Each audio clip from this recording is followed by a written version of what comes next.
वफाकी वज़ीर दाखिला राना सनाउल्लाह साहब ज़रा हमारे साथ मौजूद हैं। उनसे इस मामले पर भी पूछते हैं कि भाई ये क्या तरीक़ा है और इस पर क्या इनके इत्तेहादी ऑन बोर्ड हैं या नहीं हैं।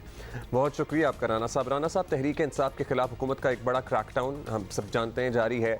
नेचुरली जिस ग्रुप के खिलाफ कार्रवाई हो उसका सरबराह ही सबसे अहम निशाना भी होता है और यहाँ तो सर्टनली इमरान खान साहब हैं। इनकी ब्लैंकेट ज़मानत आज ख़त्म हो सकती है, तो क्या अगर इनकी ज़मानत में तोसी नहीं होती तो आज इन्हें गिरफ्तार कर सकते हैं आप लोग? देखिए, ये क्रैकडाउन का लफ्ज़ जो है ये दुरुस्त नहीं है। पीटीआई ने एक मनसूबाबंदी के तहत और एक फितना और मुल्क में फसाद और अनारकी की जो उनकी पॉलिसी थी, जिसके लिए इमरान खान ने 2014 से पिछले 10 साल बिलअमूम और 1 साल से जब वो अपोजिशन में थे बिलखसूस, उन्होंने मुतअद्दिद बार एक पूरा सीरीज़ ऑफ उनका जो है ये प्रोग्राम था। कभी लॉन्ग मार्च किया, कभी शॉर्ट मार्च किया, कभी इस्लामाबाद पे हमले की बात की, कभी इंसानों का समुंदर ला के जो है वो इस्लामाबाद पे हमला करने और इस्लामाबाद को सीज़ करने और घेराव करने की बात की। इमरान खान साहब ये सारे मामले के आर्किटेक्ट हैं। उन्होंने इन नौजवानों के ज़हनों में इंजेक्ट की नफ़रत, उन्होंने ये ओए तोए की सियासत, नफ़रत की सियासत, छोड़ूंगा नहीं, मार देंगे, जला देंगे, ये सारा कुछ जो है ये उन्होंने इन ज़हनों में इंजेक्ट किया। ये जहर भरा और उनसे एक ऐसा अमल हुआ जो इस मुल्क और कौम के और रियासत के ख़िलाफ़ था। तो इसलिए वो इसके आर्किटेक्ट हैं। गिरफ़्तारी उनकी मेरी जो है वो यानी असेसमेंट के मुताबिक तो ज़रूर होगी, लेकिन बहरहाल ये इन्वेस्टिगेटिंग टीम्स का और ये इन्वेस्टिगेटिंग एजेंसीज़ का इख्तियार है कि वो किसको गुनहगार और किसको किस हद तक कसूरवार ठहराते हैं, किस हद तक उसके ख़िलाफ़ एविडेंस आती है और उसके मुताबिक वो प्रोसीड करेंगे। चलिए, उसके मुताबिक आप कह रहे हैं प्रोसीड करेंगे। आप ये भी याद रखिएगा कि पहले जब गिरफ़्तारी हुई थी क्या हुआ था। अगर अब दोबारा से ज़मानत उनके खारिज होने के बाद गिरफ़्तारी होती है तो इस मरतबा आप लोग हालात कंट्रोल कर लेंगे सर? क्योंकि पहले तो कुछ ऐसा हमने देखा नहीं। इस मरतबा प्लानिंग बेहतर है? देखिए, रद्द-ए-अमल कोई अवामी रद्द-ए-अमल तो नहीं आया था। किसी जगह पे भी, किसी शहर में भी जो है वो कोई 10,000 20,000 लोग जमा नहीं हुए जिन्होंने रद्द-ए-अमल का इज़हार किया हो। ये वही लोग थे। किसी जगह पे 250, 300, 500 जिन लोगों को बाकायदा इस मकसद के लिए ट्रेंड किया गया था, जिनकी ड्यूटियाँ लगाई गई थी, जिनको बताया गया था कि इमरान खान को गिरफ़्तार की सूरत में जो है वो आपने ये करना है। तो ये चंद 100 लोग थे पूरे मुल्क में। और अगर आप बात करें फैसलाबाद की या लाहौर की, तो वहाँ पे भी एक जगह पे ISI के दफ्तर पे हमला हुआ, दूसरी जगह जो है वो जना हाउस के ऊपर हमला किया इन्होंने। वहाँ पे ये अंदर दाखिल होने और वहाँ पे लूट मार करने और आग लगाने में कामयाब हुए। तो वहाँ पे भी इब्तदाई तौर पे जो है वो चंद 100 लोग थे। तो इसलिए ये कोई ऐसा रद्द-ए-अमल नहीं था जिसको आप अवामी रद्द-ए-अमल कह सकें। और ऐसे रद्द-ए-अमल को रोकने के लिए जो है वो अब तक जो यानी कार्रवाइयाँ की गई हैं, जो गिरफ़्तारियाँ की गई हैं, तो मेरा नहीं ख्याल कि अब इसके बाद कोई और रह गया है जो इस किस्म के रद्द-ए-अमल का जो है वो इआदा कर सकेगा। लेकिन अगर खुदा ना खास्ता कोई ऐसी चीज़ हुई तो उनके साथ भी जो है वो कानून के दायरे में रहते हुए जो है वो निपटा जाएगा। तो आप कह रहे हैं कि आपका नहीं ख्याल कि कोई और रह गया है जो इस किस्म का रद्द-ए-अमल दोबारा दे सके, तो हालात भी यही बता रहे हैं। वैसे तो राना साहब, हुकूमत पर एतमाद है कि तहरीक इंसाफ को एक हद तक कट टू साइज़ या न्यूट्रलाइज कर दिया गया है।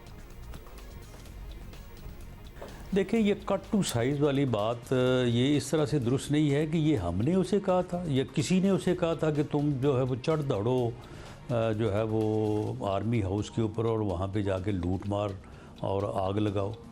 ये हमने कहा था या किसी के कहने के ऊपर उन्होंने जो है वो दफ़ाई तनसीबात के ऊपर जो है वो उन्होंने हमला किया। रेडियो पाकिस्तान की तारीख़ी बिल्डिंग और तारीख़ी रिकॉर्ड जो है वो उन्होंने जला दिया। ये उनका अपना किया दरा है।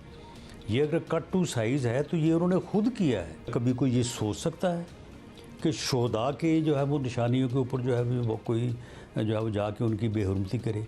उनके मुजस्मों को जिनकी अब कैप्टन कर्नल शेर खां का जिसकी तारीफ़ भारत के जर्नैल ने की, उस जनरल ने कहा कि मैंने कहा कि इसकी डेड बॉडी को नीचे लेके आओ, मैं इसे सलूट करना चाहता हूँ। इतना बहादुर नौजवान है, इतनी दिलेरी से जो है वो अपने मुल्क और कौम की खातिर जिसने लड़ के जान दी है, उसके मुजस्मे को इन्होंने जो है वो तोड़ा, उसको जलाया। नहीं, इसमें तो कोई दो राय नहीं है खैर कि जो कुछ हुआ इंतहाई अफसोसनाक है और the law is also taking its course. अब बताइएगा राना साहब, इलेक्शंस की बात कर लेते हैं। बहुत कुछ हो गया, बहुत कुछ हो रहा है, इलेक्शन भी अब हो ही जाने चाहिए और इलेक्शन का प्रोसेस शुरू होगा होपफुली अब जल्द।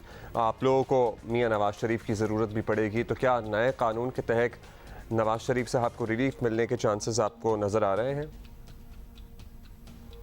देखिए, जहाँ तक मियां नवाज शरीफ को रिलीफ मिलने का चांस है, बिल्कुल मिलना चाहिए, उनका हक बनता है। उनके साथ ज़्यादती हुई है और अब तो वो सारा प्रोसेस भी बेनकाब हो गया है कि किस तरह से जो है वो हमारी जुडिशरी में बाज़ लोग जो उस वक्त थे तो उन्होंने इन सारी चीज़ों को जो है वो मैनेज किया।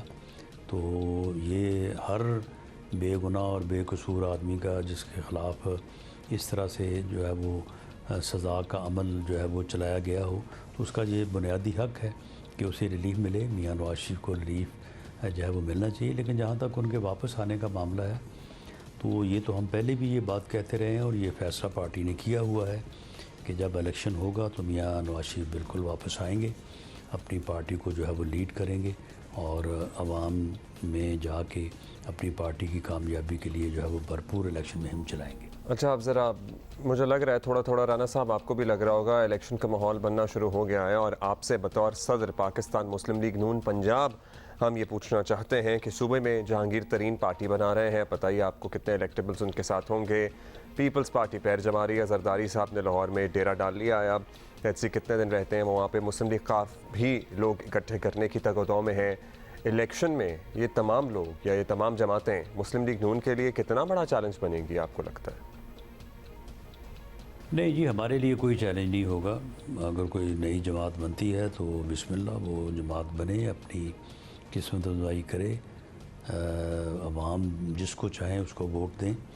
पीपल्स पार्टी को भी पूरा हक पहुंचता है कि वो पंजाब में अपने पैर जमाए, हमें भी ये हक पहुंचता है कि हम सिंध में अपने पैर जमाएं। रही बात ये कि उस रद्द-ए-अमल के तौर पे जो लोग पार्टी को छोड़ रहे हैं, उन्होंने पहले भी कई बार पार्टियां छोड़ी हैं, वो इन चीज़ों के आदी हैं, किसी ने उनको नहीं कहा छोड़ने को, वो ख़ुद अपनी मर्ज़ी से जो है वो ये सारा काम कर रहे हैं। और बाकी कौन आदमी किस जमात में जाता है ये उसका जो है अपना चॉइस है। PMLN के पास इतनी भारी गुंजाइश नहीं है कि हम सब लोगों को ले सकें। हमारी एक अपनी जमात है, हमारे कैंडिडेट्स हैं जो पार्टी के साथ खड़े हैं, जो पार्टी के साथ कमिटेड हैं, तो हमारे पास तो जो जितनी गुंजाइश है उसी कदर हम लोगों को अकोमोडेट कर सकेंगे।